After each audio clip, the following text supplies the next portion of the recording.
नमस्कार। अपना उत्तराखंड के इस वक्त के बुलेटिन के साथ हाजिर हूं मैं अनुपम। प्रदेश की हर छोटी बड़ी खबरों को लेकर के चमोली के पंगनो गांव पर लगातार खतरा बढ़ता जा रहा है। गांव के 135 परिवार खतरे की जद में आ चुके हैं। इसकी वजह से अब पूरा गांव खाली होने लगा है। लोग अपने सामान को खुद की दूसरी जगह शिफ्ट करने लगे हैं। अभी तक 2 सरकारी स्कूल समेत 15 घर मलबे के नीचे दब चुके हैं। वन विभाग की एक चौकी भी मलबे में दब चुकी है। इसके साथ ही खेतों को भी नुकसान पहुंचा है।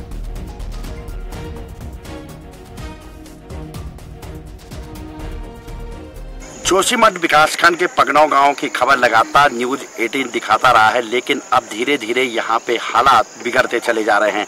आप देखिए मेरे सामने जो ये पगनौ गांव आप देख रहे हैं, लगभग 130 से 35 परिवार यहां पे निवास करते हैं। और अब गांव के ऊपर जो ये मलबे का ढेर आप देख रहे हैं, लाखों टन यहाँ पे ये मलबा अब नीचे की तरफ आ गया है। और अब सीधे सीधे ये मान के चलिए कि आधा गांव जो है वो मलबे की चपेट में आ गया, और जिससे यहाँ पे कभी भी बड़ा हादसा हो सकता है। ये लोग यहाँ से अपने घरों को खाली कर चुके हैं।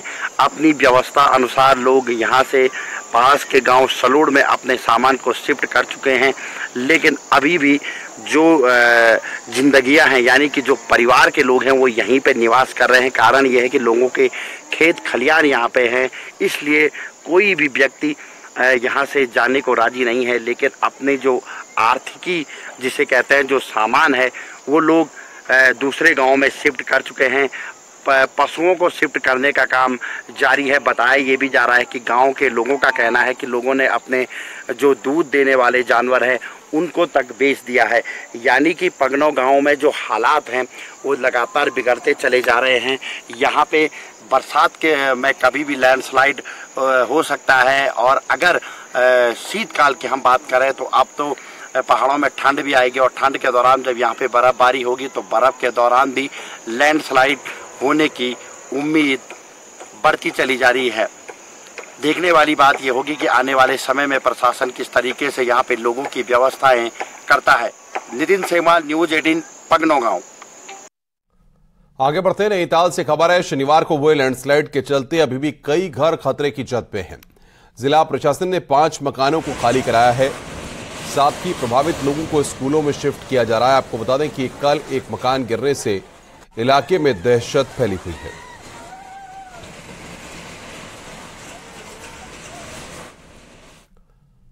आगे बढ़ते हैं। हरिद्वार के कनखल क्षेत्र में कुछ लड़के आर्क ब्रिज पर चढ़कर हुड़दंग कर जान जोखिम में डाल रहे हैं। कनखल थाना क्षेत्र स्थित श्री मंदिर के सामने बने ऊंचे आर्क ब्रिज पर चढ़कर हड़तंगेज करतब करते लड़कों का वीडियो वायरल हो रहा है। बताया जा रहा है कि क्षेत्र के रहने वाले कुछ लड़के पुल के अंदर ऊपर चढ़कर अपनी जान जोखिम में डाल रहे हैं। लड़कों के हुड़दंग करने की सूचना पुलिस को मिली तो पुलिस भी मौके पर पहुंची। हालांकि तब तक लड़के वहां से जा चुके थे।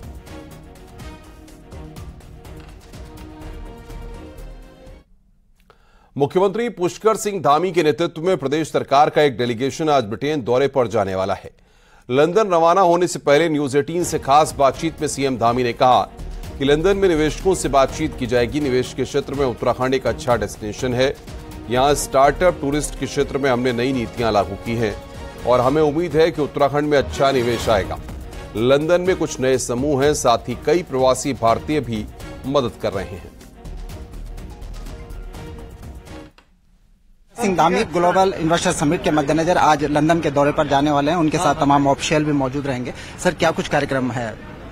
नहीं, जैसे हम देश के अंदर भी बहुत सारे स्थानों पर जा रहे हैं। पिछले दिनों दिल्ली से हम लोगों ने कटन लेजर वगैरह प्रारंभ किया है। देश के अन्य शहरों में भी जा रहे हैं और इंग्लैंड, लंदन में भी निवेशक समूह के लोगों से वहां पर रोड शो के माध्यम से, अन्य माध्यम से सभी से वार्ता करेंगे और सभी को उत्तराखंड आने के लिए सबसे निवेदन करेंगे कि उत्तराखंड आएं। और उत्तराखंड आज निवेश के लिए एक अच्छा डेस्टिनेशन है। हर प्रकार की यहाँ पर सुविधाएं हैं। हमने इंडस्ट्री के क्षेत्र में, स्टार्टअप के क्षेत्र में, टूरिज्म के क्षेत्र में, लॉजिस्टिक के क्षेत्र में, सभी में हमने जो है नई नीतियों को हमने प्रख्यापित किया है, नई नीतियों को लाए हैं, नई पॉलिसी हमने प्रचलन में लाई है और उनके साथ संवाद करके लगातार उनकी सुविधा के अनुसार हर प्रकार की सुविधाओं को आगे बढ़ा रहे हैं। इसलिए निवेशकों के लिए भी एक अच्छा है और उत्तराखंड के अंदर बड़ा निवेश आने की हमको पूरी संभावना है। जिस प्रकार से लोगों ने अपना एक तरह से निवेश को लेकर आकर्षण दिखाया है। सर, दिल्ली का कर्टन रेजर भी हमने देखा कि जो इन्वेस्टर थे बड़ी संख्या में उत्साहित हैं उत्तराखंड में निवेश के लिए। लंदन में किन बातों पर फोकस रहने वाला है? लंदन में चूंकि जो लोग कुछ लोग पहले से भी यहाँ पर काम कर रहे हैं, उनके समूह से भी हमारी भेंट है, कुछ नए समूह हैं और रोड शो के माध्यम से जो अप्रवासी भारतीय हैं वो भी हमारा सहयोग कर रहे हैं, अन्य लोग भी कर रहे हैं और सभी से हमारा यही निवेदन रहेगा कि सब लोग उत्तराखंड आए। पुष्कर सिंह धामी आज लंदन के दौरे पर जाने वाले हैं, उनके साथ तमाम ऑफिशियल भी रहेंगे। मुख्यमंत्री का कहना है कि जो इन्वेस्टर हैं वो बड़ी संख्या में उत्तराखंड में निवेश के लिए उत्साहित है और सरकार की कोशिश होगी कि जो निवेशक हैं उनको अधिक से अधिक संख्या में उत्तराखंड में आमंत्रित किया जाए। कैमरा पर्सन दीपक उपाध्याय के साथ सुनील नौप्रभात, न्यूज 18 देहरादून। प्रधानमंत्री मोदी ने आज मन की बात कार्यक्रम किया, जिसमें पीएम मोदी ने नैनीताल जिले की घोड़ा लाइब्रेरी का जिक्र किया। नैनीताल जिले के सुदूर गांव में घोड़े के जरिए चलती फिरती लाइब्रेरी है। पीएम मोदी ने युवाओं के प्रयास की सराहना की है। नैनीताल जिले में कुछ युवाओं ने बच्चों के लिए अनोखी घोड़ा लाइब्रेरी की शुरुआत की है।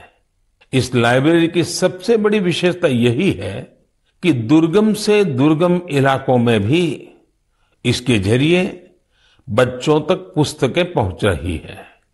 और इतना ही नहीं, ये सेवा बिल्कुल निशुल्क है। अब तक इसके माध्यम से नैनीताल के 12 गांवों को कवर किया गया है। बच्चों की शिक्षा से जुड़े इस नेक काम में मदद करने के लिए स्थानीय लोग भी खूब आगे आ रहे हैं। इस घोड़ा लाइब्रेरी के जरिए ये प्रयास किया जा रहा है कि दूर दराज के गांवों में रहने वाले बच्चों को स्कूल की किताबों के अलावा कविताएं, कहानियां और नैतिक शिक्षा की किताबें भी पढ़ने का पूरा मौका मिले। ये अनोखी लाइब्रेरी बच्चों को भी खूब भा रही है। लैंसडाउन कैंट क्षेत्र के 75 एकड़ भूभाग को सिविल प्रशासन को सुपुर्द करने की तैयारी शुरू हो चुकी है। जानकारी के मुताबिक छावनी परिषद लैंसडाउन की ओर से जिला प्रशासन को इसकी रिपोर्ट भेजी गई है और लंबे समय से इलाके के लोग कैंट को खत्म करने की मांग कर रहे हैं।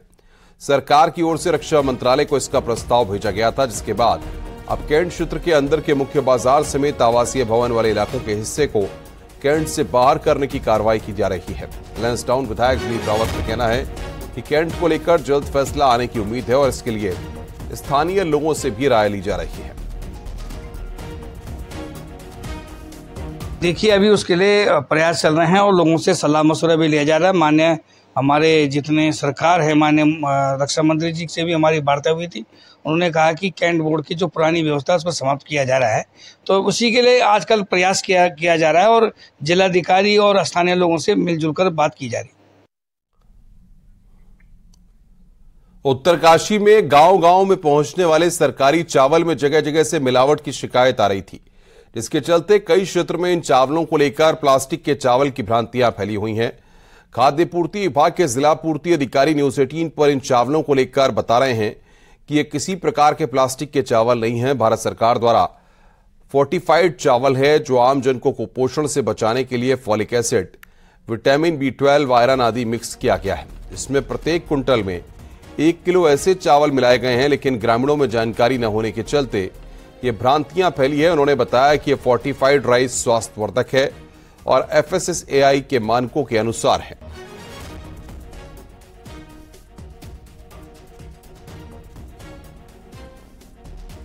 चावल हमने कंट्रोल से लाया तो इस चावल में मिलावट है, मिल रखे हैं बहुत। छांटने में आ रहे, जब ढूंढे पकाने के लिए जब ढूंढे तो ऊपर आ रही है, फुला लग रही है। और फोर्टिफाइड राइस में कुछ कर्नेल्स जो है फोर्टिफाइड अलग चावल के मिलाए गए हैं, जिसके अंदर फॉलिक एसिड, विटामिन B12 इस तरीके के और आयरन वगैरह मिक्स किया गया, जो कि एनीमिया वगैरह इस तरह की बीमारियों से आमजन को बचाएगा।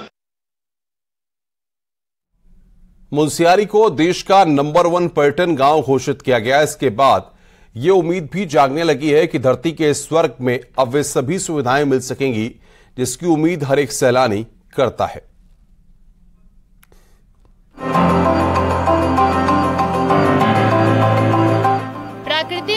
मुंशियारी में अपना खजाना जमकर लुटाया है। मुंशियारी की राह में जहां बिरथी फॉल्स सैलानियों को लुभाता है, वहीं पंचाचूली की गगनचुंबियां चोटियां देखने वालों को बरबस ही रिझाती है। यही नहीं, विश्व विख्यात रालम और मिलम जैसे ट्रैकिंग रूट भी यहीं से होकर गुजरते हैं। मुंशियारी की इन्हीं खूबियों के चलते यहाँ हर साल लाखों सैलानी भी पहुँचते हैं। ये बात अलग है कि उनके लिए अभी भी यहाँ जरूरी सुविधाएं नहीं है। बावजूद इसके पर्यटन मंत्रालय ने मुंशियारी यानी सिरमौली को देश का पहला पर्यटन गांव घोषित किया है। ये था पूरे देश से जो है 795 लोगों ने इसमें एप्लीकेंटों ने अप्लाई किया था 31 स्टेटों की, जिसमें से जनपद पिथौरागढ़ की जो सिरमौली है इसको बेस्ट टूरिज्म विलेज जो है नॉमिनेट किया गया है। इससे क्या होगा, हमारे क्षेत्र में आने वाले पर्यटकों को इसका लाभ मिलेगा और क्षेत्र काफी डेवलप भी होगा। और ग्रामीण पर्यटन को बढ़ावा देने के लिए पर्यटन मंत्रालय ने एक प्रतियोगिता शुरू की है।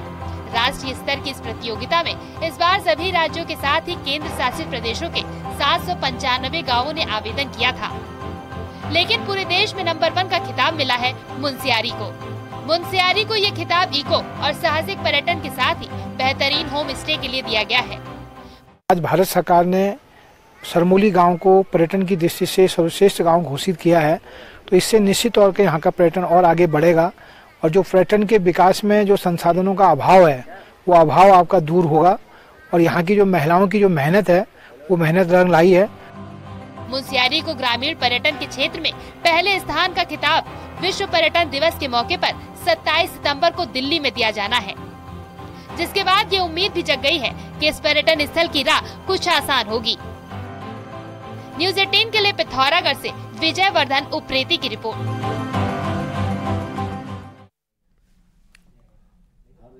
पहाड़ नंदा में है और मां नंदा की ही यहां के लोगों पर कृपा रही है। नैनीताल का एक परिवार ऐसा भी है जिसकी आस्था मां के प्रति ऐसी है कि आज वही आस्था रोजगार बन गई है।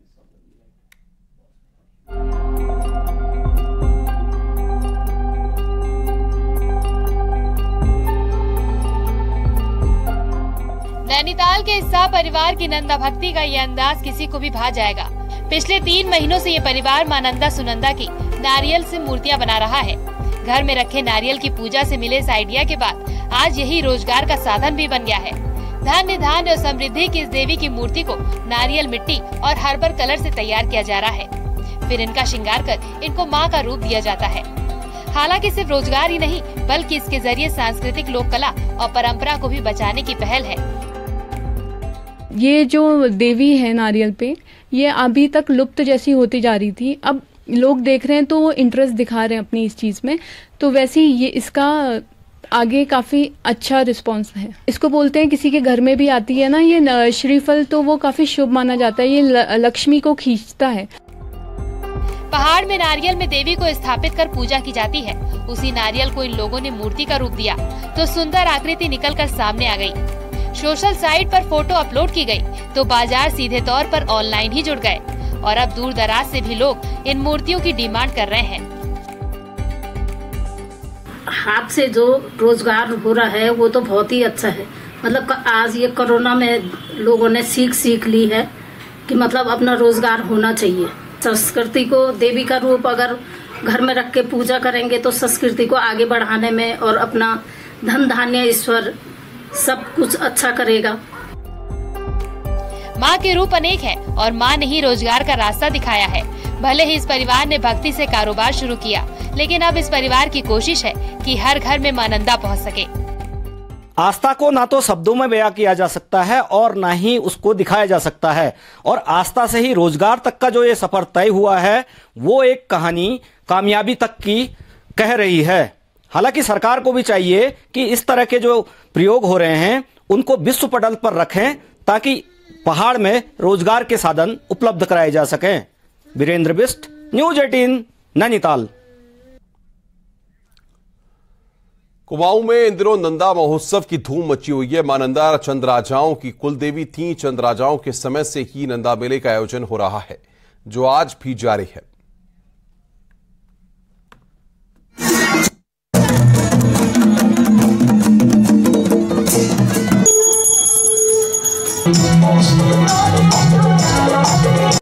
उत्तराखंड में नंदा देवी महोत्सव हर साल बड़े ही हर्षोल्लास के साथ मनाया जाता है। चंद राजाओं की कुल देवी मां नंदा देवी को राजा बाज बहादुर चंद ने 17वीं शताब्दी में जुनियागढ़ विजय के फलस्वरूप मल्ला महल में स्थापित किया था। इसके बाद ब्रिटिश कमिश्नर ट्रेल ने 1815 में मां नंदा की मूर्ति को मल्ला महल से उद्योत चंद्रेश्वर मंदिर में रखवा दिया। फिर 1816 में उन्होंने चंद्रेश्वर मंदिर परिसर में ही नंदा का मंदिर बनवाया और वहां नंदा देवी की मूर्ति को स्थापित करवाया। तब से यहाँ एक हफ्ते के लिए नंदा देवी मेले का आयोजन होता है। और जब चंद वंशज यहाँ पर अपने संग गढ़वाल से इसकी प्रतिमा लाए, तब से मेरा लगातार अल्मोड़ा के मल्ला महल में चलता था।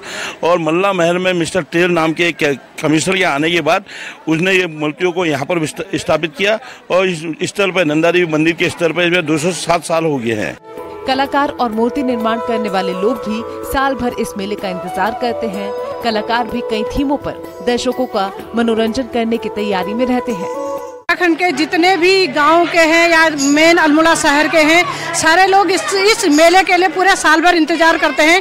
क्योंकि इस मेले में क्या होता है, चाहे महिलाएं जो घर की महिलाएं हैं जो घर संभालती है, उनको यहाँ पर मंच मिलता है, चाहे वह झोले के माध्यम से हो, चाहे वह हम अपने जो थीम के माध्यम से अपने त्योहारों को दिखाते हैं। बाहर के तो काफ़ी लोग ग्रामीण एरिया से आते हैं। मुझको करीब 40 या 42 साल हो गए ये मूर्ति का निर्माण बनाते हुए। मैं बहुत छोटा था तब से मैं इसमें लगा हुआ हूँ। आज भी मैं अपनी माता की वजह से ये सहयोग देता रहता था। नंदा देवी मेले के अवसर पर कुमाऊं की लोक गाथाओं को लय देकर गाने वाले गायक जगरिये मंदिर में आकर नंदा की गाथा का गायन करते हैं।